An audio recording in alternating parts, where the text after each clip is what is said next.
आज हम वर्तमान युग में आध्यात्मिक चिंतन की श्रृंखला के तहत गीता के 11वें अध्याय के श्लोक संख्या 39 की व्याख्या कर रहे हैं। 38वें श्लोक से भगवान के अनंत रूप या अनंत रूप परमेश्वर की स्तुति और बारंबार नमस्कार करने का जो अर्जुन का प्रयास है उसको यहाँ ऋषि वेदव्यास जी दर्शा रहे हैं। इस श्लोक में लिखते हैं, बहुत सुंदर चित्रण है। वायु यमः अग्नि वरुण शशांक प्रजापति त्वं प्रताप त्वं प्रपितामह च नमः नमः ते अस्तुत सहस्त्र कृतव्य पुनः च भूय अपि नमः नमः ते।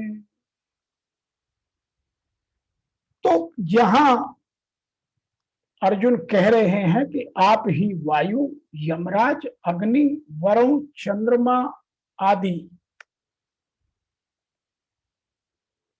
प्रजापति और प्रिय पितामह ब्रह्मा जी के भी पिता हैं।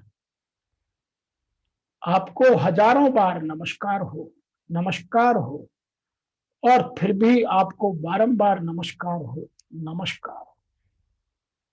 कुछ लोग इसको और सरल भाषा में बोलते हैं, आप वायु, यमराज, अग्नि, वरुण, चंद्रमा, प्रजा के स्वामी, ब्रह्मा और ब्रह्मा जी के भी पिता हैं।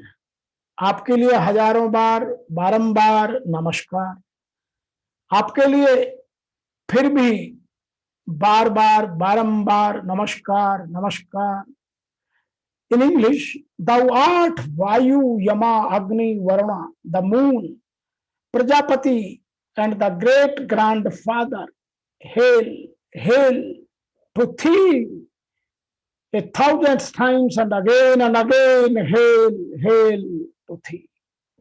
Some people are writing differently in English and they said, you are Vayu, Yama, Agni, Varuna, Shashanka, Prajapati, and the great grandfather. I salute you 1,000 times and again salute you, and you again salute you, and yet again salute you. तो आइए अब इस बात को थोड़ा सा आध्यात्म के हिसाब से चिंतन करते हैं कि बार बार नमस्कार का क्या तात्पर्य निकलता है। यहां सबसे पहला शब्द आया वायु, जिससे सबको प्राण मिल रहे हैं, प्राणी मात्र जी रहे हैं, वनस्पति जी रही है, पेड़ पौधे जी रहे हैं, संपूर्ण जीवन जी रहा है, सबको सामर्थ्य मिल रही है, वह वायु आपसे ही है। यम है जो संयमनी पुरी के अधिपति और संपूर्ण संसार पर शासन करते हैं, वो यम भी आप हैं। जो सब में व्याप्त रहकर शक्ति देता है, प्रकट होकर प्रकाश देता है, जठराग्नि के रूप में अन्न का पाचन करता है, वह ऊर्जा और अग्नि भी आप ही है। वरुण जिसके द्वारा सबको जीवन मिल रहा है, उस जल के अधिपति भी आप ही हैं। शशांक जिससे संपूर्ण औषधियों का, वनस्पतियों का पोषण हो रहा है, वह चंद्रमा भी आप ही है, क्योंकि वनस्पति और औषधियों का जो स्वामी है वह चंद्रमा है, वह भी आप ही हैं। प्रजापति प्रजा को उत्पन्न करने वाले, दक्ष आदि प्रजापति भी आप ही हैं। प्रिय पितामह ब्रह्मा जी को भी प्रकट करने वाले होने से आप प्रिय पितामह हैं। नमो नमस्ते सहस्रकृत्व पुनश्च भूयो अपि नमो नमस्ते। इंद्र आदि जितने भी देवता हैं वो सब के सब आपसे ही हैं। आप अनंत स्वरूप हैं।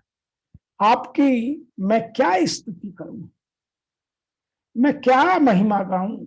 मैं तो आपके हजारों बार नमस्कार ही करता हूं और नमस्कार के अतिरिक्त कर भी क्या सकता हूं।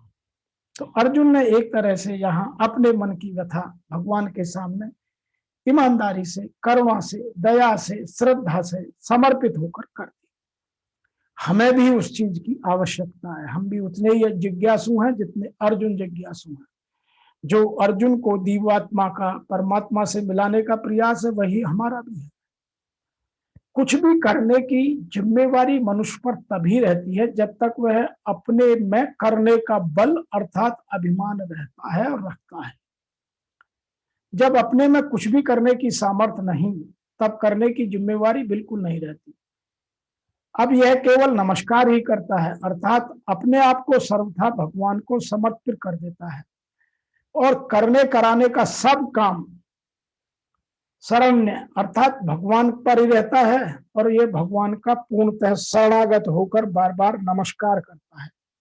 तो फिर हम क्यों नहीं करते? यह प्रश्न मेरे मन में आता है। हम भी जिज्ञासु हैं, हम भी इस आत्मा को परमात्मा को सत्य से मिलाने का प्रयास करना चाहते हैं, लेकिन हम समर्पण नहीं करना चाहते, हम शरणागत नहीं होना चाहते। क्यों? हमारी बुद्धि का अहम हमको ये सब करने नहीं देता।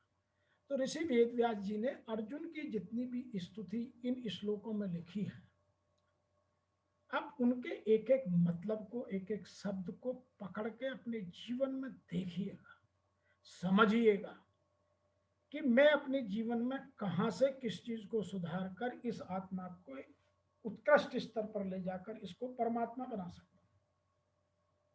तो हमको यह सब चीजें जानने और समझने में आसानी हो जाएगी। और यदि हमने इन चीजों के महत्व को नहीं समझा और अपनी तृप्ति नहीं की, तो जब तक हम तृप्त नहीं होंगे, संतुष्टि नहीं आएगी, तब तक आत्मा परमात्मा के स्तर को नहीं छू सकती। तो यहां जो अर्जुन ने कहा कि आप वायु, यमराज, अग्नि, वरुण, चंद्रमा, प्रजा के स्वामी ब्रह्मा और ब्रह्मा के भी पिता हैं, आपके लिए हजारों बार नमस्कार, आपके लिए बार बार फिर नमस्कार नमस्कार नमस्कार। तो वह बार बार नमन करते हुए अर्जुन को तृप्ति नहीं हो रही है। अर्जुन बार बार इसलिए नमस्कार कर रहा है कि वह पूर्णतः शरणागत हो चुका है। तो यहाँ जो हमारे लिए समझने की बात है, जो गहनता का विषय है, वह यह है कि हम इन चीजों को समझकर भगवान के शरणागत कब हो।